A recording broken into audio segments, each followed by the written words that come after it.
there? We got the books for the princess. Books for the princess? All Oh, right.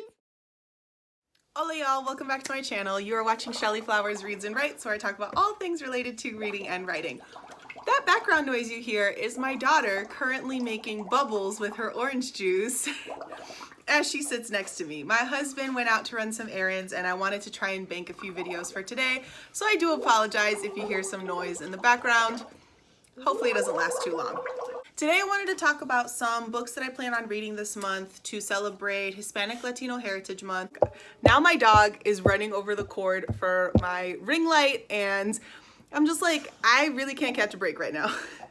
Rewind. So,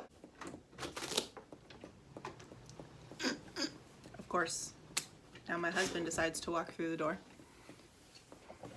It's a fun time at our house today. Here are some of the books that I plan on reading for Hispanic Latino Heritage Month. And I want to read these books because, one, it is Hispanic Latino Heritage Month, and two, I just want to make sure I constantly keep Latinx authors in my rotation. So here we go. The first book that I plan on reading this month is a book that's been on my TBR shelf for a few years now. I'm like halfway through it. It's called What a Coach Can Teach a Teacher by Jeffrey Duncan Andrade. Now, for those of you who are in the teaching world, that name should sound pretty familiar to you because he's a pretty famous educator based out of California. He wrote an article that sort of swept a bunch of education spaces about 10 years ago now called The Audacity of Hope, which I'm going to link in the description box down below. Basically, this book is about what the title says, what coaches, athletic coaches, can teach teachers about working with kids. I have read half of this book. I agree with a lot of the points, although I do think there is some major differences between being a teacher and being a coach in that kids elect to join sports, whereas teachers don't really, have that sort of buy-in from their students from the get-go.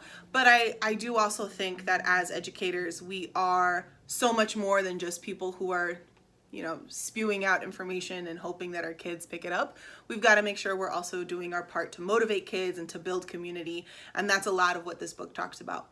The next book that I plan on reading for this month is a book that I planned on reading for the Seeley Challenge but did not get to, and that is The Performance of Being Human by Daniel Borzutsky. Now, Daniel Borzutsky, I believe, is a Jewish Chilean poet who was born in the US, and I read this book a couple years ago. I remember reading it and not particularly liking it because his work is very esoteric, and usually that's not my thing when it comes to poetry. So I wanted to reread it and see if it's something that I really do want to keep on my shelves, if my, poetry taste has evolved, or if it's something that I can just get rid of because it's not really for me. Next, we have a book that I have been looking forward to so much, and I'm currently in the middle of reading Kindred by Octavia Butler for the Octavia E. Butler Slow Readathon hosted by Onyx Pages and a few other people, which I'm going to link in the description box down below. But as soon as I'm done with Kindred, this is the book I'll be reading. It is Cemetery Boys by Aidan Thomas. I have been looking forward to this book for so long, ever since Adri from Perpetual Pages talked about it on their channel. This is such a cool concept for a book, and I am reading it on two different levels. So one, definitely for the entertainment value, but two, because I am in the process of writing a Latinx inspired YA fantasy, and so I'm trying to pick up as many YA fantasies as I can right now to help me through my process, and this is definitely up there on my list. And I love this idea of taking these premises of like real world issues and putting a fantasy lens on them. I think A Song Below Water did that pretty well, and I've heard this book is doing it really well. I also found out it just got longlisted for the National Book Award for Young People's Literature, which is huge, so definitely looking forward to this. The last book that I plan on reading for Hispanic Latino Heritage Month is Malcriada and Other Stories by Lorraine Avila. Hey, Mama. Hey, that scares you? Oh, so scary. I'm so scared. Lorraine Avila, it has been on my radar because she is connected to a lot of authors that I follow on Instagram. So she has been connected to Elizabeth Acevedo, to Danieli Del Orbe, who is also known as Afro-Dominican X Things on Instagram. She's also connected to Melania Luisa Marte, she is Mela on Instagram. So I have like seen her around. I've just never picked up her books, and I figured, you know what, I should also support her because I personally really love Dominican writers, especially Dominican women writers. I think in terms of people who are doing really exciting and innovative work right now in the literary spaces, Dominican women writers are amongst the best of the best. So if you don't read any books by Dominican women writers, what are you doing with your life? Like, so many of them are so good, and there's this like renaissance coming up of their work. So I wanted to check this out.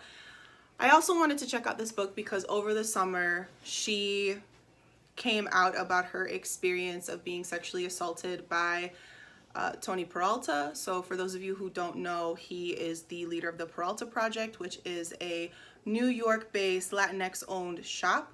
I was a huge fan of the Peralta Project. I actually had a couple products from him, but she discussed her story of being sexually assaulted by him, and she's not the only person to talk about it.